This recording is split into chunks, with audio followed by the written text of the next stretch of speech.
What's up guys, it's Tom here and welcome to a brand new Liverpool news video, and we have to talk about the refereeing controversy in the Liverpool-Man City game and also how the media is shaping the narrative in the UK and around the world.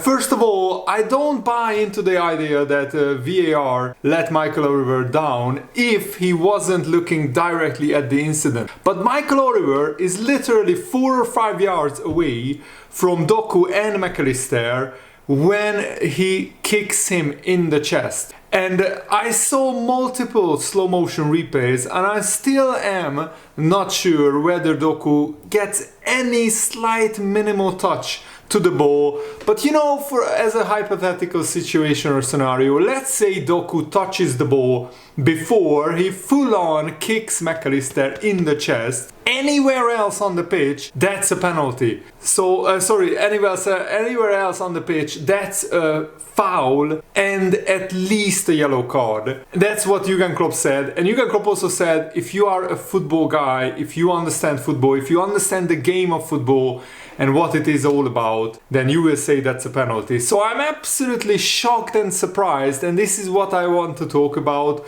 apart from the referees, is how multiple pundits, even Jamie Carragher, a Liverpool legend, is saying that it's not a penalty and that Michael Oliver did make the right decision. I thought Michael Oliver had a really poor game. He didn't give multiple fouls to both teams. Of course, his biggest mistake is this penalty, not giving this penalty, because if Michael Oliver gives that as a penalty, it's 100% that VAR doesn't overrule it. And the VAR referee Stuart Atwell just didn't have the balls to say to Michael Oliver in the 98th minute in a title decider that I'm giving that should you give a penalty and come over to the monitor. Basically, VAR didn't want to re-referee the game, and that's what Jurgen Klopp was told by a Sky Sports reporter after the game. But isn't VAR there to make the right decisions? Isn't VAR there to make the correct decisions? No, it's there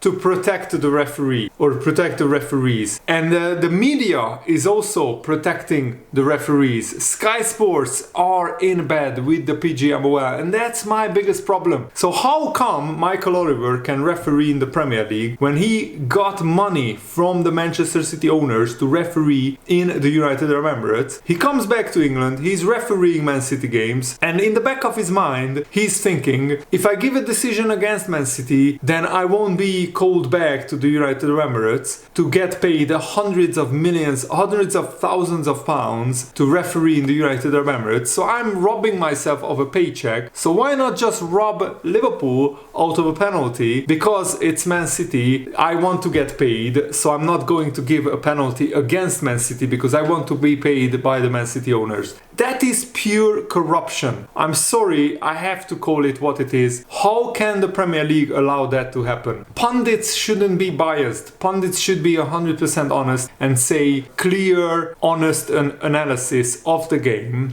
And yet even Jamie Carragher, I'm very disappointed in him because I looked up to him as a player. But as a pundit, of course, he's paid big money by Sky Sports, and since his spitting incident, probably he's on his final warning at Sky Sports, and if he says something that is out of line in terms of company policy, and the Sky Sports company policy is to uphold the brand of the Premier League, to uphold the good PR of the Premier League. And what is really infuriating to me is that Sky Sports and all the other media outlets made a lot more out of Nottingham Forest not being given the ball back after Konate's head injury, and 2.5 minutes later, when possession was exchanged 4 times between Nottingham Forest and Liverpool scored a goal, and there were days and days where they were talking about this controversy, that how the referee made a huge mistake not giving the ball back to Liverpool when, of course, Nottingham Forest had the ball. The referee whistled that Konate has a head injury. But the media is already brushing this incident, the Doku McAllister incident, under the carpet because it would tarnish the reputation of the Premier League. I don't understand.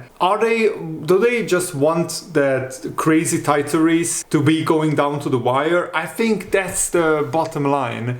That one, they protect the referees. So Sky Sports want to protect the referees, and the integrity of the referees shouldn't be questioned. That's Sky Sports policy, and Jamie Carragher is just falling in line with company policy. Sky Sports is paying his salary, so he's just saying what Sky Sports wants Jamie Carragher to say. And also the BBC, the Match of the Day program, I rate it very highly, but lately it has fallen off because Shay Given, who is a pundit, former Newcastle goalkeeper, he says that Doku gets the ball and then he gets McAllister. He says Michael Oliver is in a really good position. It's not head high, it's chest high. So he said it's not a penalty. And then Danny Murphy asks him, what was in your water that you drank before and during the show? And Danny Murphy finally says that it's a penalty. We have seen similar things outside of the box where for these kind of fouls, you already saw red cards given out for the foul that Doku did on McAllister. And McAllister got stud marks on his chest. He was kicked so hard by Doku, studs showing. Have you ever played 11-a-side football? Have anybody kicked you with his studs in your chest? You know how absolutely painful it is. I played 11-a-side football at university, and I had guys stomp on my leg with their studs, and that's absolutely painful. Absolutely very, very painful. So I can't imagine how much more painful that would be if somebody kicked me in the chest with his studs. And yet Shay Given and Jamie Carragher and other pundits think it's not a penalty. They want to protect the image of the Premier League. That's the bottom line. And also, we have to talk about Michael Oliver being paid by the Manchester City owners to referee in the United Arab Emirates 2 or 3 days before the Tottenham-Liverpool game, which Michael Oliver was on VAR that day. They cheated Liverpool out of a victory there, 100%. Luis Diaz's perfectly good goal wasn't given. Liverpool got 2 red cards, and by the way, Curtis Jones got the ball before he got the red card in that Tottenham-Liverpool game. So if you say Doku got the ball, so it's not a red card, then why is Curtis Jones a red card? That's what I don't understand. The English referees are so bad. One game you give a decision, and then another game for this exact same scenario, it's a completely different decision. So whatever the referees feel on that day would suit their agenda, they are just giving that. Carragher is replying on Twitter to an actual Liverpool fan who said Carragher talking some real nonsense in his post-match analysis, saying that because it was in the box, Doku's challenge wasn't worthy of a penalty, even though it's a definite foul anywhere else on the pitch. And Roy Keane, of course, Man United fan, is in agreement. Richards, the news anchor, it was in agreement. It was brushed on the carpet. Extraordinary. Shocking, disgraceful. That's my words. And Carragher said, referees give fouls outside of the box because it's easy to blow for it, and if it's wrong, no one cares. In the box, it's different. It can win or lose a game. So they want to be 100% sure. We all know that has always been the case. And Jamie Carragher said, I thought it was 50-50. What utter nonsense are you talking about, Carragher? I'm sorry for shouting, but how can that be a 50-50 when Doku kicks McAllister in the chest? And that's an absolute stonewall penalty, clear as day, even if Doku slightly touches the ball, which I'm not even sure he does. How can that be a 50-50? A 50-50 is when both players go for the ball and they arrive at the ball at the same time, or slightly one player is ahead of the other. But Doku gets there when McAllister already chests the ball down, and then Doku kicks him in the chest. So McAllister gets to the ball first. It's not a 50-50 because McAllister already took possession of the ball, and then Doku kicks him in the chest. Maybe his foot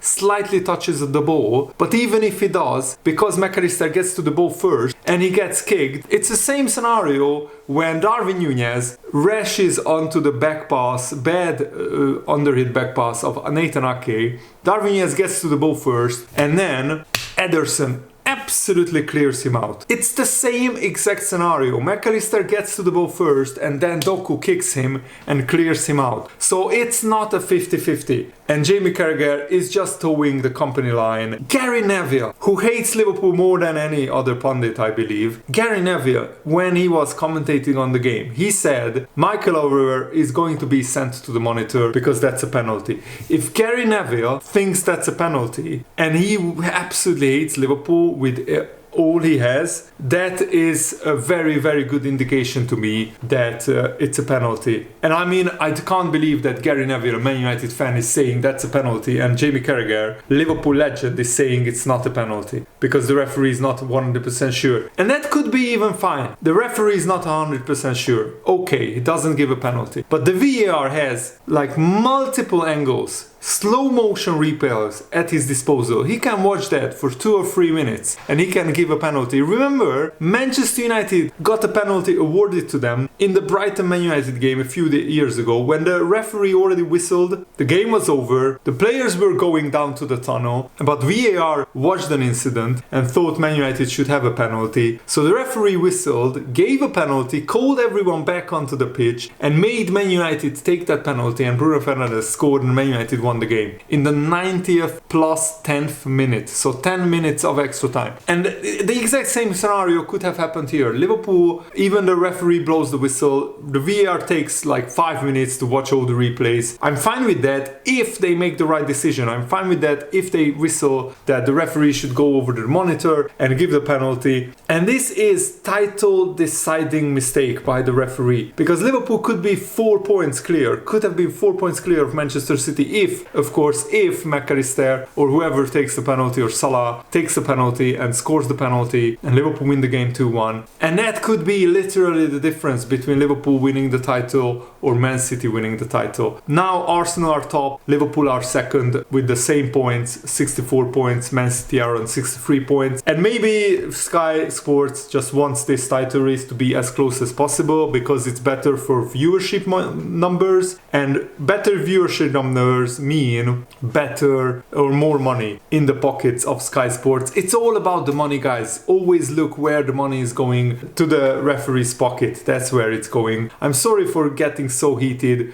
but I wanted to shine a light on the media bias that is sometimes prevalent when I see pundits analyzing this situation. Any pundit who says that's not a penalty is not an honest pundit, or he just doesn't know the game. He just doesn't know the game. He has an agenda. He maybe doesn't want Liverpool to win the title because they hate Liverpool. Some of them are like that, or they just want to protect the referees and the image of the Premier League. What should be the most important is making the right decisions on the football pitch. No matter what team, no matter what agenda you have, football should be refereed honestly and fairly and correctly. So if I see an incident that Liverpool, of course, would suffer from and VAR gives a penalty, I'm fine with that because the right decision ultimately should be made. I don't want Liverpool to win while cheating. That's the difference between Liverpool and Manchester City. Man City fans are fine winning titles while cheating. Liverpool fans are not. At least the majority of them. That's how I see it, but let me know if you see it differently in the comments below. I would love to hear it. And I'm fine with Michael Oliver not being 100% sure that it's a foul and it's a penalty, but then why do we have VAR? If VAR doesn't give stonewall clear as day penalties and as penalties because they want to protect the referee, they don't want to go against the referee, in England at least, that's how it is, then VAR should be scrapped, because then it's absolutely useless. In England they use it the wrong way. And I absolutely love the reaction of to the game from the Liverpool fan base. We are not too down, we are not too disappointed, we are absolutely buzzing that we outplayed and outclassed Manchester City for the second half with 8 injured players, with 4 or 5 starting 11 players missing from the Liverpool team. Man City had their absolute best full strength squad available. Jack Grealish was missing with injury, but Jack Grealish wouldn't have started in this game. £100 million Jack Grealish is not in the best starting 11 of Man City, even when he's fit. So Man City came to Anfield with a full strength side, spent £1 billion £1.5 billion on their squad. And they got outplayed by Liverpool, who have a 200 or 300 million net spend under Jurgen Klopp. Absolutely amazing. And this shows the absolute heart and desire and genius of the squad. The whole Liverpool squad deserves huge praise, and Jurgen Klopp is absolute genius, football genius, and I'm absolutely loving the reaction to this, that the whole Liverpool fan base is absolutely buzzing after this game, because we have the biggest and toughest games out of the way. We don't have to play Man City or Arsenal anymore. Our two toughest games are Man United away and Aston Villa away, but Man City and Arsenal have some really tough run-ins, and they have tougher run-ins, and my biggest worry is Man City will win all of their remaining games. If they don't, then Liverpool have one hell of a chance, because I feel Liverpool winning 10 games in a row in this title race, because we have 10 games left, that's a tall order. Liverpool can do it, but I'm not sure we will. We might drop points in one game, maybe Aston Villa away or Man United away, we might get a draw or a defeat. So I'm hoping that somebody can take